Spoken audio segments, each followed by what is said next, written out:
Illinois' Diversity Commission, the war in Iran and NATO, and personal firearms at military installations. This is the Center Square Daily. Today is April 3rd, 2026. I'm your host, Jared Strong, filling in for Greg Bishop. Much of our show today will focus on our military, but let's start with the highly paid group of folks who are charged with getting more state contract dollars to diverse businesses in Illinois. Those businesses that are owned by racial minorities, women, and people with disabilities. Now, we at the Center Square have been watching and digging into the operations of the state's Commission on Equity and Inclusion. Our investigation began months ago. It started as a cursory review of spending in Illinois, and we found that despite the state dedicating more than $5 million each year to the relatively new commission started in 2022, progress has not met lawmakers' expectations. The commission has 7 governor-appointed members, each of whom have an annual salary of about $150,000, despite working part-time. They have a staff of more than 30 people, and our reporting has found that the commissioners have relatively lax schedules. They take no votes of consequence to the public, and most have worked side jobs for extra pay. On top of that, the commissioners have overseen a switch to a new computer system that has effectively blocked the businesses that lawmakers consider underrepresented from getting help and preference in state contracting. Now, the new system was supposed to streamline the state's efforts to certify those businesses, but instead, the total number of certifications has dropped to about 2,800. That's nearly half of its peak. Now, a recent annual report shows that while the total spent with the businesses has increased from the previous year, but the total number of businesses that earn state money dropped by about 9%. The commissioners and their staff have avoided answering our questions for months now. No other news media have started following the issue. And I'll admit that sometimes in this business, it's easy to feel like you're shouting into the wind. But then this week, Illinois senators held some of their ongoing hearings to consider budget requests from state agencies.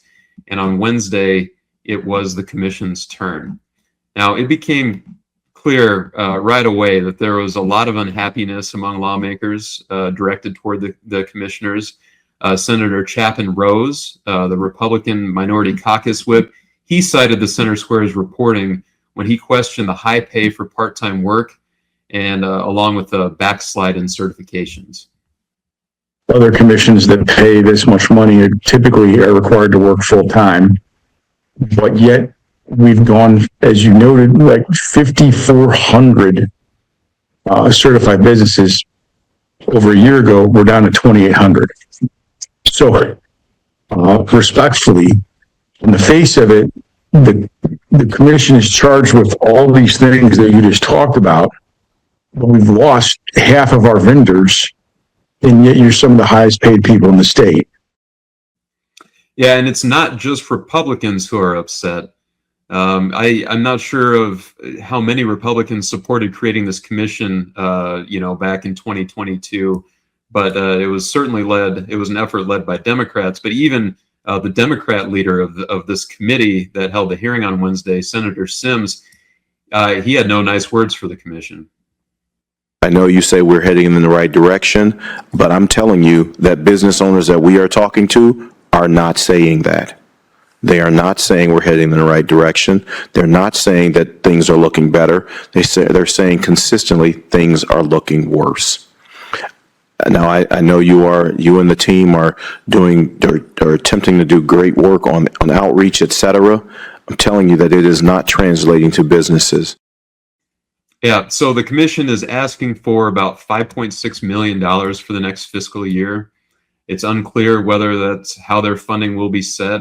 We had the hearing this week. There's a similar hearing in the Illinois House that's set for April 15th, so in a week and a half. And people in the House have been more vocal about their displeasure about the commission. So Rose did say that perhaps lawmakers should adjust their requirements for the commissioners, such as forcing them to work full time but we'll have to wait to see what happens. We'll continue to follow this story as it develops. So next, let's shift our focus to the Middle East, where our war with Iran has been ongoing for more than a month. U.S. and Israeli strikes in the country have killed many of the nation's top leaders and have crippled its military infrastructure, but 13 U.S. service members have been killed in the conflict at least, and average gas prices in the United States have eclipsed $4 per gallon, up more than $1 since the start of the war. And that's a direct result of the near closure of the Strait of Hormuz, an important waterway for oil transportation. So joining us now is Sarah Roderick-Fitch, the Center Square's Washington bureau chief, who's been tracking new developments this week. Sarah, what has President Trump said about the timeline for the war going forward? Oh, thank you for having me on. Well, I was in the Oval Office with him on Tuesday when he made the announcement that it would be additionally about 2 to 3 weeks, maybe a couple extra days. Wasn't too sure on that. Couldn't nail him down, but he did say 2 to 3 weeks is his timeline. And then the next evening, Wednesday evening, he did an address to the nation where he sort of said, "Hey, we're winding this down at this point." So it's definitely looks like it's coming to a close. However, there's more stuff going on as today ongoing. Of course, the Pentagon has not officially confirmed it. However, the White House has said that the president has been briefed as a F-15 was shot down. Apparently, different reports are saying that one of the pilots has been rescued. Usually there's 2 on board of that, so there's probably one. So there's certainly a search and rescue operation ongoing. This probably, for a lot of people, this looks like maybe a setback. But in this sort of a conflict, I mean, this means that it definitely shows that the United States and our armed forces were very much into the country and obviously feeling comfortable enough to do search and rescue missions inside the country. Now, this was apparently southwest. This was in southwest Iran, which is near the Persian Gulf, and so maybe not as far inland, but still that's pretty significant that they were able to sort of carry those out as far as having operations and feeling sort of comfortable, not having as much air fire coming on to the to our forces there. Well, yeah, and the president, he's threatened to expand attacks within the country on bridges and power plants. Did he indicate what his goals have been and whether our country has met those goals yet? Oh, that's a number of times. I've been in there several times with him. I've also been in the Pentagon briefings. The objectives of this, as you're saying, he's echoed this many different times, as well as Secretary of War Pete Hegseth and Secretary of State Marco Rubio about the objectives. Number one, Iran cannot have nuclear weapons, no ballistic stuff. Also, part of it too is not funding their proxies. Some of these are sort of their main objectives that they're going along with that. And it certainly is. I think one of the things that's going to be a little bit harder and more challenging, at least what we're seeing and hearing from the White House, is just a little indication, is trying to get to that nuclear material. Apparently, from different reports that I'm hearing from rumblings, it is going to be, it's very deep. It's very, very deep. Now, the president's saying it's somewhat dust. It could take years. That could be the issue. It's just trying to get in there, trying to get that material out if they can, or whether they're just going to basically make it so that it's almost impossible for, if there's any sort of remnants or there's any, and if the regime kind of comes back and builds back, that it would be very difficult for them to rebuild that program. And what's the president said about the future of our gasoline and diesel prices?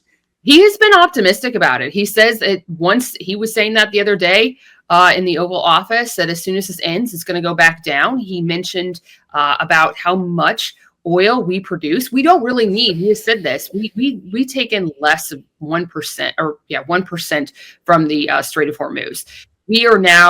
We produce a lot. He actually encouraged the world and some of our allies and some of the other people who are struggling because they get a lot of their oil from the Persian Gulf. He said, hey, buy from us. So he seems to be really optimistic. Also, we have the stuff, we have now Venezuela. We have that, option now too as well. We can, sort of take from Venezuela if need be. So there's a lot of different options. And so he has definitely said this is going to come down. He's very optimistic and pretty sure about that these will come down as soon as this this conflict starts to wind down, which he is saying that it will in the next few weeks, apparently. Yeah, well, and it sounds like the president's been critical of our NATO allies for not helping more to reopen the strait, and then also just generally with the ongoings of the war. What did he tell you about it? Didn't you ask him?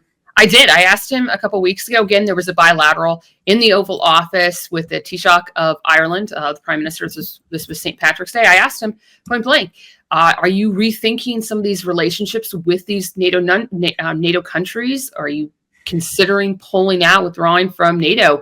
And he's expressed his disappointment in them, these nations, and talked about how much money the American taxpayers have given NATO over the years, billions and billions of dollars. And he said it's something he's considering. He also mentioned that it is not something that he needs congressional approval with. And that is something that is, now that he's kind of getting a little bit closer, as well as Secretary of State Marco Rubio has come out, many different lawmakers, surprisingly, Senator Rand Paul, who has been a very vocal critic of the president, especially the stuff that's going on in Iran, has come out in support of the president's desire to possibly withdraw from NATO. He has said, hey, the president doesn't need our approval. It's only when we're entering into treaties where it needs congressional approval that the Constitution says you don't need it if the president tries to pull out. So that's definitely going to be kind of an ongoing battle. But yes, he is, and he's been talking about it quite a bit, but he's been very vocal on his disappointment with the NATO nations. As I said, it seems to be going through Congress. There's a lot of members who are expressing sort of that same frustration as the president at this point. Yeah, I was going to say, so our alliance is what, 80 years old, something like that? What are federal lawmakers saying about it? Like I said, it's a mix. There's definitely Senator Mitch McConnell came out with a joint statement with Senator Chris Coons about saying, hey, the NATO alliance is important. We should stay in it. But then there's also, so the Democrats definitely have been seen to take a, hard line as far as supporting that NATO alliance, with obviously some Republicans as well. But there are ones who are on there saying this really doesn't benefit us anymore.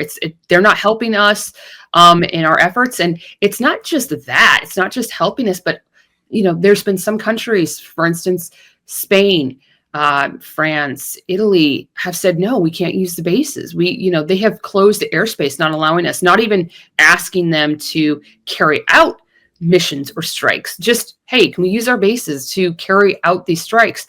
And they've said no. And one of the issues is that we do have bases. Especially in Spain, we have bases in Spain. We have bases in Italy, for instance, that are very important. We have large Navy bases in both those countries where we pay a lot of money to have them there, and to those governments. So it is interesting that they've just closed it off and said absolutely not. So that has definitely not made the president or Secretary Rubio. Secretary Rubio has been he's been very critical of especially Western Europe on a lot of different issues. So he's definitely come out in support and said, we really need to after this is over with, we need to re-examine these relationships at this point. So it'll be interesting to see what happens going forward. Oh, for sure. Yeah. Well, Sarah, thank you. We'll pay attention to your reporting going forward. Appreciate you doing it and for your time today. Last, we have a story from the War Department where Secretary Pete Hegseth has signed a memo that will allow military members to carry privately owned firearms for personal protection while they're off duty at military installations in the United States. Hegseth took to X yesterday to announce the change. He said in part, our military installations have been turned into gun-free zones, leaving our service members vulnerable and exposed. Now, in a press release, the department noted several shootings at military installations in recent years, including Naval Air Station Pensacola, Fort Stewart and Holloman Air Force Base, where he said the damage might have been less if folks were armed. Hegseth also released a video message about the situation. In it, he says the Second Amendment was key to his decision. The Second Amendment to our Constitution enshrines the right of all citizens to carry weapons to protect themselves, their families, and their fellow countrymen.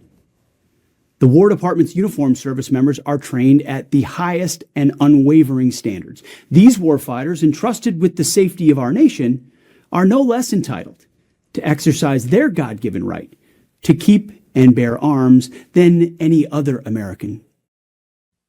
The military leaders are being directed to grant approval for carrying the personal firearms, and that if they choose to deny a request, they must provide a written rejection with a detailed explanation. The department noted that personal firearms will still be barred from the Pentagon, but that personnel should be allowed to keep them in their vehicles. So we'll keep following this story as it progresses, and all of these stories and more that affect you, the American taxpayer, can be found on our website at thecentersquare.com. Thanks for joining us today. It's rainy here in Western Iowa. I hope the weather is better where you are. I'm Jared Strong. Please like, share, and subscribe, and we'll see you Monday.